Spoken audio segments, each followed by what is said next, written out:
Hello everyone. In our today's lecture, we are going to start with the next point from the diencephalon, that is the hypothalamus.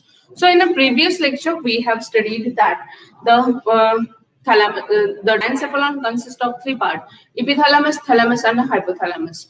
Okay, so the epithalamus is is formed by the habencular nuclei, then the pineal gland. Okay, these two are forming, and the habencular commissure.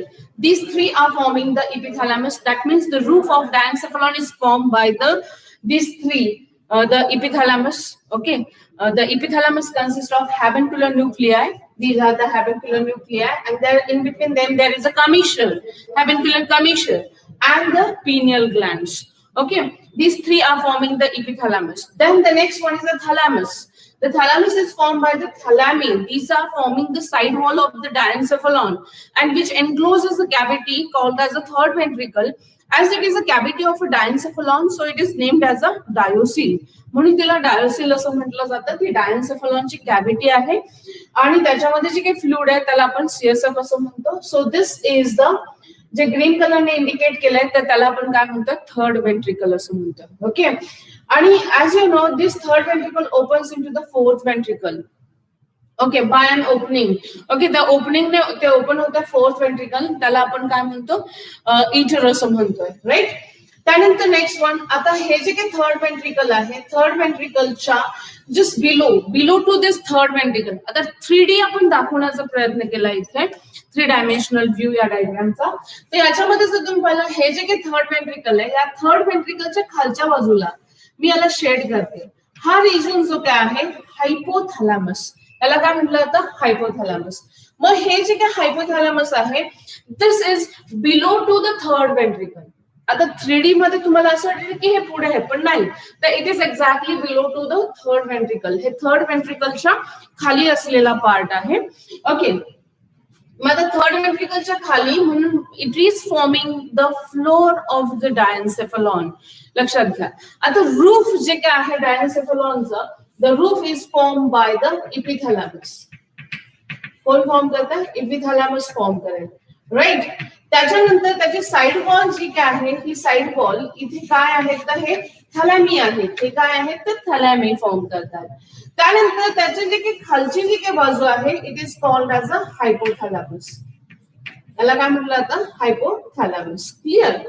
Okay, and these are the thalami. ही काय आहे, तर थॅलॅमी. Side wall थॅलॅमसने बनले, थॅलॅमी. Okay, so आणि याच्यामध्ये ही जी काही cavity आहे, या कॅव्हिटीला आपण काय म्हटलं, थर्ड वेंट्रिकल म्हटलं. काय म्हटलं, third ventricle. So concept clear झाला. Diencephalon consists of 3 parts: epithalamus, then thalamus, and a hypothalamus. Okay, epithalamus, thalamus, and then the hypothalamus. These 3 parts. Okay, आता इपिथॅलॅमस जे काय आपण पाहिलं तर ते बनलंय कशाने, तर ह्या हॅबेन्क्युलर न्यूक्लियाय, हॅबेन्क्युलर कमिशर आणि पिनियल ग्लँडने ते बनलेलं आहे. त्यानंतर नेक्स्ट वन की आता थॅलॅमी साइड वॉल फॉर्म करते, बाउंड्री फॉर्म करते थॅलॅमसच्या, म्हणजे डायन्सेफलॉनची बाउंड्री जी काय आहे ती थॅलॅमस फॉर्म करते. आणि थॅलॅमस जे काय आहे, it is known to be an relay centre. म्हणजेच काय की जे कोणतेही सेन्सरी इनपुट आपल्याला जे काही सेन्स होतात, परसेप्शन्स होतात, ते सगळे सेन्सरी परसेप्शन जे काय आहेत ते पहिल्यांदा कोणाकडे जाणार आहेत, तर थॅलॅमस कडे जाणार आहे. आणि मग थॅलॅमस त्याला डिस्ट्रीब्यूट करणार आहे सेरेब्रमच्या त्या पार्टकडे की जिथे त्याचं काय आहे ते सेंटर असणार आहे त्या ठिकाणी. म्हणून त्याला रिले सेंटर असं म्हटलं जातं. Thalamus is known to be an a relay centre. Okay, it is also known to be an gatekeeper of the cerebrum. Okay, in a previous video we have studied that it is also named as a gatekeeper of the cerebrum because it makes us active as the RAS, reticular activating system. If you have studied the last video, completed the video, then you will come to know the RAS, reticular activating system. This reticular activating system keeps us alert and keeps our cerebrum also alert. If the RAS gets slowed down, we feel sleepy. Right? So that was related with the thalamus. Then now in our today's lecture, we are dealing with or focusing on the hypothalamus. This hypothalamus is very important part because it is a some part of the majorly it is a nervous one. हा nervous part असून okay. पण त्याच्यातून जे काही त्याचं जे काही further extension झालंय तर ते एक्सटेन्शन ग्लँड मध्ये झालंय आणि ती ग्लँड म्हणजे महत्वाची मास्टर एंडोक्राइन ग्लँड आपण म्हणतो तिला, ती काय आहे तर बेसिकली द पिट्युटरी ग्लँड. कोणती आहे? Pituitary Gland.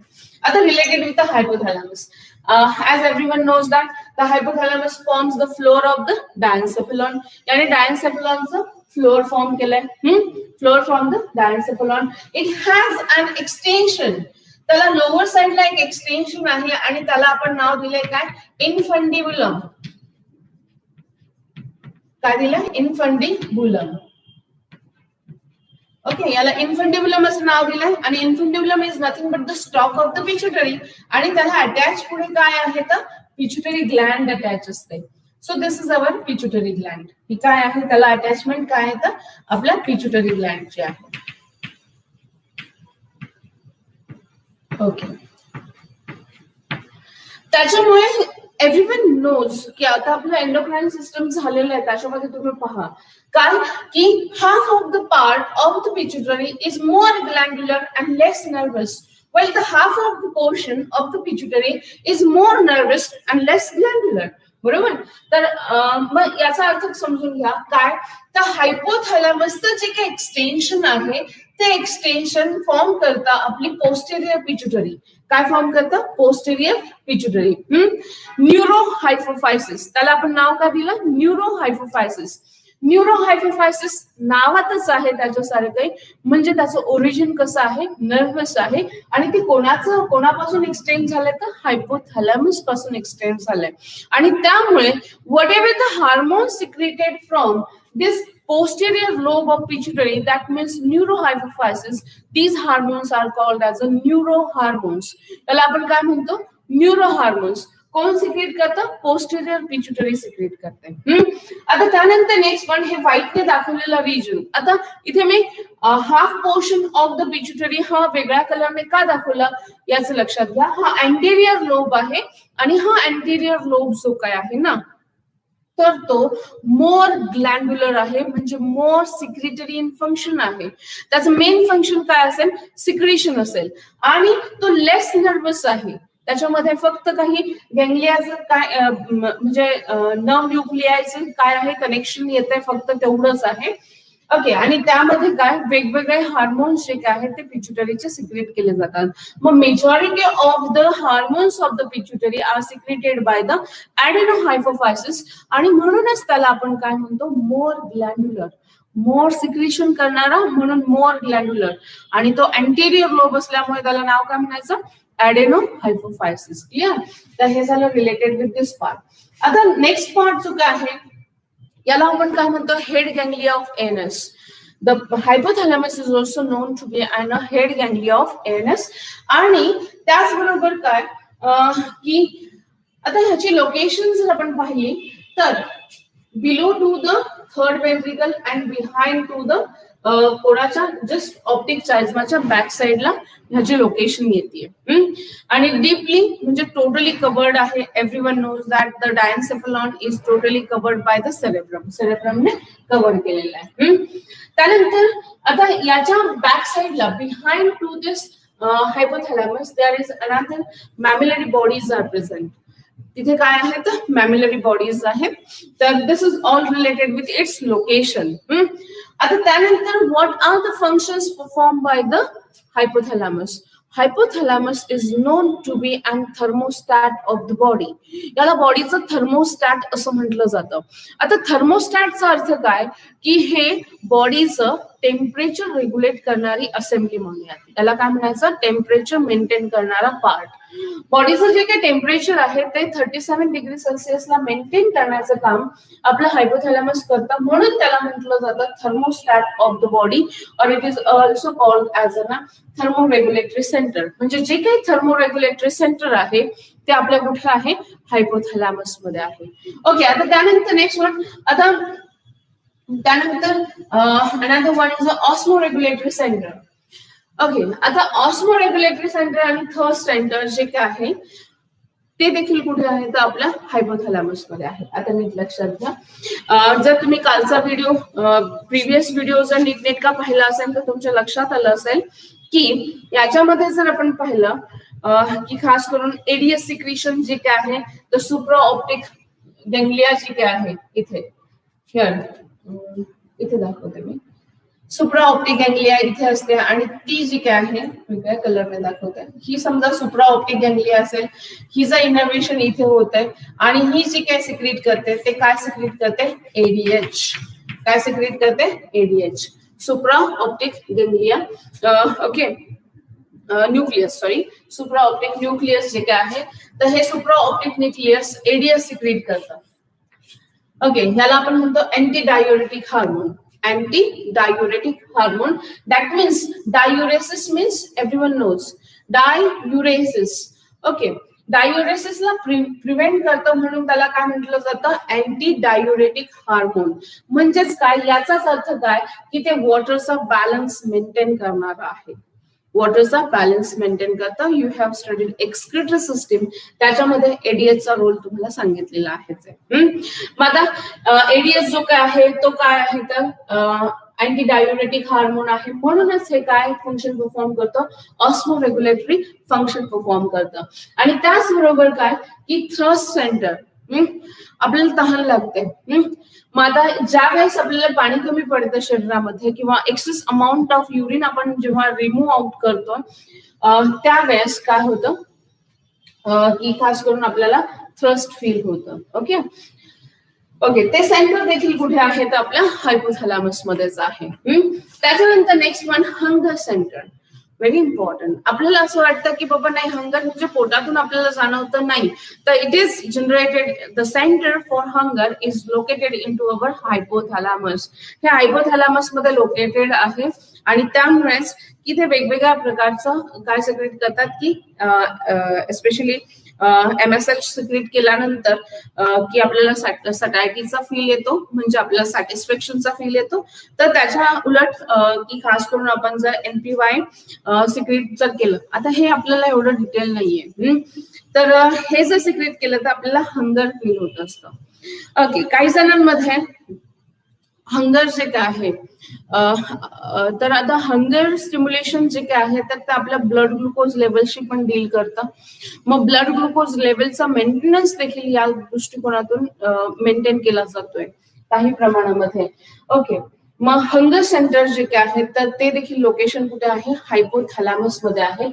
जरी आपल्याला फील जो काय आहे तो पूर्ण पोट भरल्याचा जरी फील असला तरी काही जणांना की बाबा यावं अजून आपण खावं असं जे काही फिलिंग होतं. ओके तर ते कंटिन्युअस फिलिंग झाल्यामुळे त्यांच्यामध्ये हंगर सेंटर जे काय आहे ते ऍक्टिव्ह राहतं. म्हणजे कायमस्वरूपी त्यांच्या डोक्यामध्ये फक्त आणि फक्त फूड हा फोकस असतो आणि क्रेविंग फील होतं म्हणजे त्यांना हे खावंसं वाटतं ते खावंसं वाटतं. तर असं जे काही फिलिंग आहे तर ते कुठून जनरेट होतं तर आपल्या हायपोथॅलॅमस मधनं जनरेट होतं. त्यानंतर नेक्स्ट वन आता सटायटी सेंटर म्हणजे सटायसी म्हणजे सॅटिस्फॅक्शनचं फील येणं. तर हे सॅटिस्फॅक्शनचं फील देखील जे काय आहे ना तर ते फंक्शन देखील आपल्या हायपोथॅलॅमसचं आहे. त्याच्यानंतर next one very important part जो काय आहे आपल्या हायपोथॅलॅमसचा तो काय आहे involved in emotional and sexual responses. आपल्या इमोशनल आणि सेक्शुअल रिस्पॉन्सेस बरोबर हे डील करतं. जसं की आपली लिम्बिक सिस्टीम जी काय आहे ती लिम्बिक सिस्टीम तर आपली लिम्बिक सिस्टीम जी काय आहे ती बिहेवियरल ऍक्टिव्हिटीशी आपल्या डील करते. आपण जे बिहेवियर करतो ते आपल्या लिम्बिक सिस्टीमशी डील करतं. त्यानंतर इमोशनल रिस्पॉन्सेस हा भाग हायपोथॅलॅमस आणि लिम्बिक सिस्टीम अशा दोघांचा येतो. ओके मग आता हायपोथॅलॅमस आणि लिम्बिक सिस्टीम ही दोन्हीही आपल्या इमोशनल रिस्पॉन्सेस वरती पण काम करतात. जसं की you know that the amygdala and the hippocampus region which is a part of our forebrain की जो फोरब्रेनचा सेरेब्रमचा पार्ट आहे हिपोकॅम्पस आणि अमेग्डेला. ओके हिपोकॅम्पस सगळ्यांना माहित असेल कदाचित ऐकून पण असाल की हिपोकॅम्पस हा जो काही रिजन आहे हा रिजन खास करून आपल्या शॉर्ट टर्म मेमरीचं कन्व्हर्जन हे लॉंग टर्म मेमरीमध्ये करतो. ओके आणि ते परमनंट फिक्स केलं जातं. जसं की सुरुवातीला जेव्हा तुम्हाला फॅमिलियर केलं जातं लहान असताना, काही अॅनिमल्स दाखवले जातात. ओके, मग याला आपण एलिफंट म्हणतोय किंवा याला आपण क्रोकोडाईल म्हणतोय, तर जेव्हा तुम्हाला ते चित्र समोर येतं तर काय होतं की ही तुमची टेम्पररी मेमरी झाली थोड्या कालावधीसाठी, पण याचं कन्फर्मेशन जे काय आहे ते तुमच्या सेरेब्रम मध्ये त्याला स्टोअर केल्याचं काम, म्हणजे खास करून त्याला हिपोकॅम्पस मध्ये स्टोअर केलं जातं आणि त्यावेळेस ती आपली लॉंग टर्म मेमरी मध्ये त्याला स्टोअर केलं जातं. क्लिअर झालं? म्हणजे हिपोकॅम्पस हा रिजन जो काय आहे, हा हिपोकॅम्पस रिजन आपला डील करतो कशाशी, तर आपल्या शॉर्ट टर्म मेमरीला लॉंग टर्म मध्ये स्टोअर करण्यासाठी, जास्त काळ स्टोअर करण्यासाठी. मग समजा एखाद्या व्यक्तीचा हिपोकॅम्पस हा रिजन जर अफेक्ट झाला तर त्याला शॉर्ट टर्म मेमरी राहते.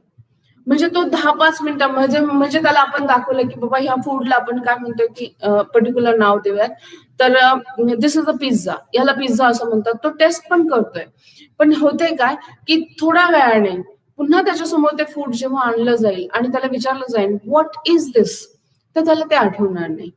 म्हणजे हिपोकॅम्पस हा रिजन जर अफेक्ट झाला तर व्यक्तीला केवळ शॉर्ट टर्म मेमरी राहते, ती 5 ते 10 मिनिटाची जास्तीत जास्त. ओके, मग प्रदीर्घ कालावधीची जी काय मेमरी आहे तर ती लॉंग टर्म मेमरी जी काय आहे ती अफेक्ट झालेली आपल्याला दिसून येते. तर दुसरा रिजन आहे तो लिम्बिक सिस्टीमचा अमेग्डाला रिजन आहे, की तो पण फोर ब्रेनचाच पार्ट आहे.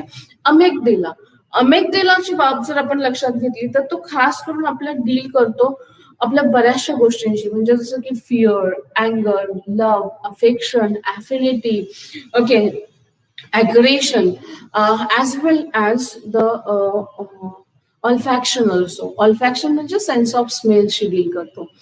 ओके, आता याच्याशी रिलेटेड आपण पाहूयात अमेग्डाला. अमेग्डाला हा जो काही रिजन आहे रिलेटेड विथ अमेग्डाला, अँगर, लव्ह, अग्रेशन, फिअर, त्याचबरोबर अल्फॅक्शन, या सगळ्या बाबींशी डील करतो तो आपला अमेग्डाला रिजन. आणि तसंच काम हे आपलं हायपोथॅलॅमस पण परफॉर्म करतं.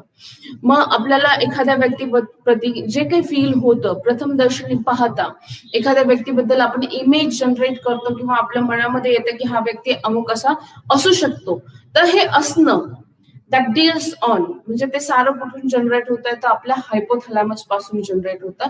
जे काही आपल्याला फिलिंग येतात तर ते सगळे feelings, even the sexual desire आणि जे काही आपल्याकडनं सेक्शुअल रिस्पॉन्सेस दाखवले जातील, all are dealing with the hypothalamus. त्या सारेच्या सारे कुठून जनरेट होतात तर आपल्या हायपोथॅलॅमस पासून जनरेट होतात. आता नीट लक्षात घ्या की हायपोथॅलॅमस जे काय आहे तर हे हायपोथॅलॅमस पासून जनरेट होतात, पण आता वेगवेगळे ऑर्गन्स त्यानुसार काम करतात किंवा वेगवेगळ्या ग्लँड्स त्यानुसार सिक्रेशन करतात. आता इथे फोकस करूयात आपण. आपल्या हायपोथॅलॅमस पासून काय जनरेट झालं, म्हणजे जे काही एक्सटेन्शन आलंय त्याचं, तर लोअर साइडला जे एक्सटेन्शन आलंय ते इन्फंडिब्युलम आहे आणि इन्फंडिब्युलमची अटॅचमेंट जी काय आहे ती कशाशी आहे तर पिच्युटरी.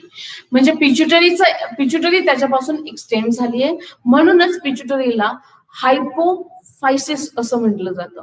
एक्सटेन्शन ऑफ हायपोथॅलॅमस म्हणून तिला काय म्हटलं जातं, हायपोफायसिस असं म्हटलं जातं. मग आता हायपोफायसिस, तर हायपोथॅलॅमस जे काय आहे हे हायपोथॅलॅमस मध्ये या वेगवेगळ्या न्यूक्लिआय आहेत. काय आहेत ते इथे न्यूक्लिआय आहेत. मग आता हे वेगवेगळे जे काही न्यूक्लिआय आहेत which are present in a hypothalamus, which are responsible for releasing factor and inhibiting factor. ते काय जनरेट करतात, रिलीज करतात, इनिबिटिंग फॅक्टर आणि किंवा रिलीजिंग फॅक्टर, किंवा RH पण म्हटलं जातं, रिलीजिंग हार्मोन आणि इनिबिटरी हार्मोन. ओके, आतापर्यंत आपण एवढंच कन्फर्म होतं की बाबा pituitary is known to be an master endocrine gland, पण या मास्टर एंडोक्राइन ग्लँडचं पण सिक्रेशन करणारी जो काही पार्ट आहे तो आपल्या डायन्सेफलॉनचा पार्ट आहे आणि त्याला आपण म्हणतो हायपोथॅलॅमस. क्लिअर? मग हायपोथॅलॅमस मध्ये असं काय आहे तर त्याच्यामध्ये न्यूक्लिआय आहेत आणि हे जे काही न्यूक्लिआय आहेत ते न्यूरो हार्मोन सिक्रेट करतात आणि ते कोणते असतील, RH आणि IF किंवा म्हणजे रिलीजिंग फॅक्टर आणि इनिबिटिंग फॅक्टर असतील. आणि हे रिलीजिंग आणि इनिबिटिंग फॅक्टर की ते जे काय आहेत तर ते या पद्धतीने काय केलं जाईल इथे, यानुसार काय करतील, वर्कआउट करतील. म्हणजे समजा गोनाडोट्रोपिन रिलीजिंग फॅक्टर रिलीज झाला, तर तो काय करेल, इथे काय करेल, अँटेरियर पिट्युटरीला स्टिम्युलेशन देईल आणि त्याचा रिझल्ट म्हणून अँटेरियर पिट्युटरी काय रिलीज करते, FSH रिलीज करते. आणि हे FSH समजा तो मेल असेल तर त्याच्या टेस्टिस वरती काम करेल आणि जर ती फिमेल असेल तर तिच्या ओव्हरीज वरती काम करेल. क्लिअर. आणि त्यानुसार नंतर या टेस्टिस आणि या ओव्हरीज इथे मेल सेक्स हार्मोन रिलीज करतील. टेस्टिस एक्झाम्पल म्हणून आपण पाहतोय, सेक्स हार्मोन रिलीज करतील, मेल सेक्स हार्मोन, आणि इथे काय असेल तर फिमेल सेक्स हार्मोन रिलीज करतील.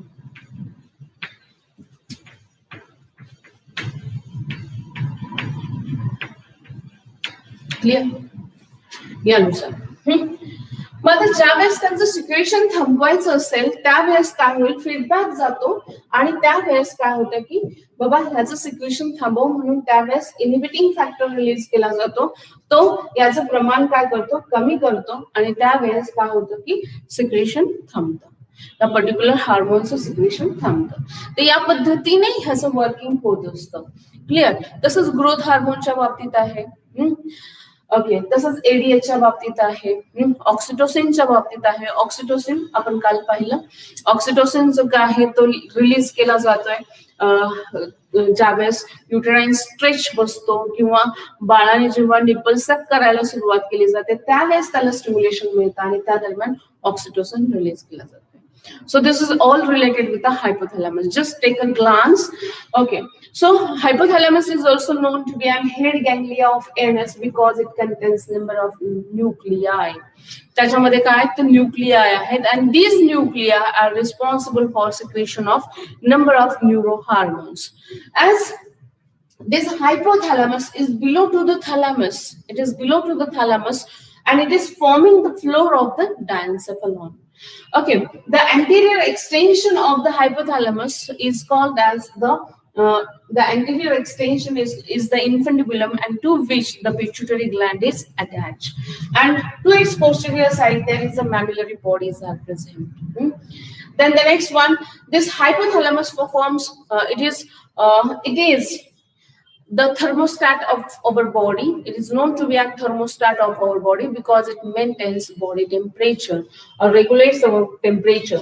Then it is the hypothalamus also having an osmoregulatory center. It also having a thrust center, hunger center, and satiety center. It is also involved in emotional and sexual responses. It is also involved in emotional and sexual responses, and all our behavioral aspects are dealing with our hypothalamus. So this is all related with our hypothalamus. Hope you understand all this. Thank you.